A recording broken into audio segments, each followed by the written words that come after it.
Быйыл Татар халкының милли байлыгы Татар җыры фестивале тарихында беренче тапкыр гала-концерт 2 ел 2020 һәм 2021 еллар нәтиҗәсен үз эченә алды.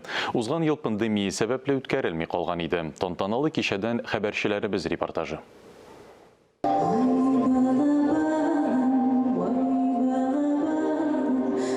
Быйыл фестивальдә Татарстан Республикасы президенты Рөстәм Миңнеханов үзе катнашты. 2000 елдан башлап Татар җыры фестивале тамашачы яраткан, сайлаган җырчыларны барлап, еллык музыкаль нәтиҗәләр ясый килә.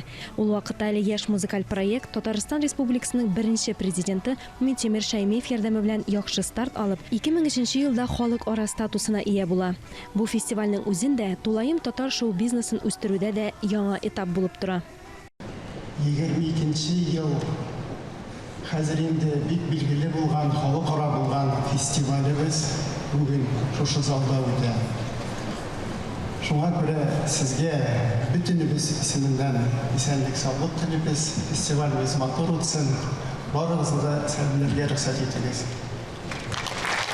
Татар эстрадасына күп кенә җырлар иҗат итүче, композитор, драматург, алай гына да түгел, беренче татар җыры гала концертының сценарий авторы Зөлфәт Хаким фестивальгә карата үзенең җылы мөнәсәбәтен җиткерде. Татар җыры дигән төшенчә минем өчен зур әһәмияткә ия, ничектер кадерле.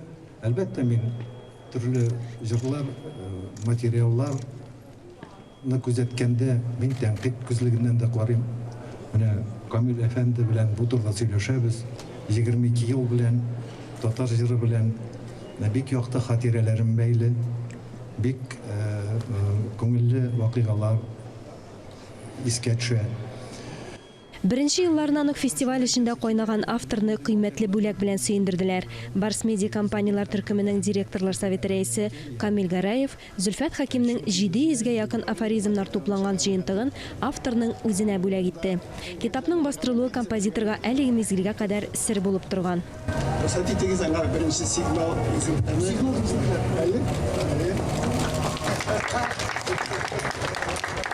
Яңа Йылдыз телевизион вокаль конкурсының 2нче сезонының 3 финалисты арасында кем татар эстрадасының яңа йылдызы булуы ачыкланды.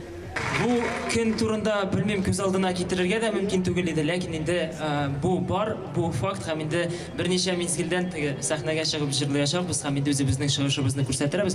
Тамашачылар безне Алла бирсә җылы кабул итер дип ышанып калабыз һәм инде Барс Медиа компаниясына, барлык җитәкчеләргә һәм инде әлеге проектның оештыручыларына зур рәхмәт.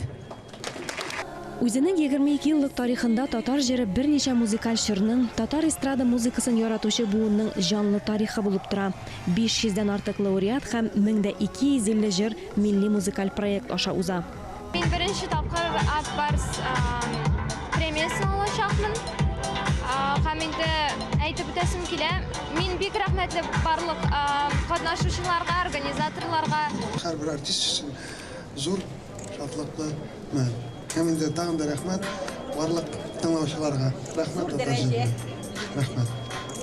Һәр вакыт тамашачы безнең җырларны тыңлаганда, елаганын яки чын күңелдән кул чапканын күргән саен, без барысында дөрес эшләгәнебезгә инанабыз дип белдерде оештыручылар.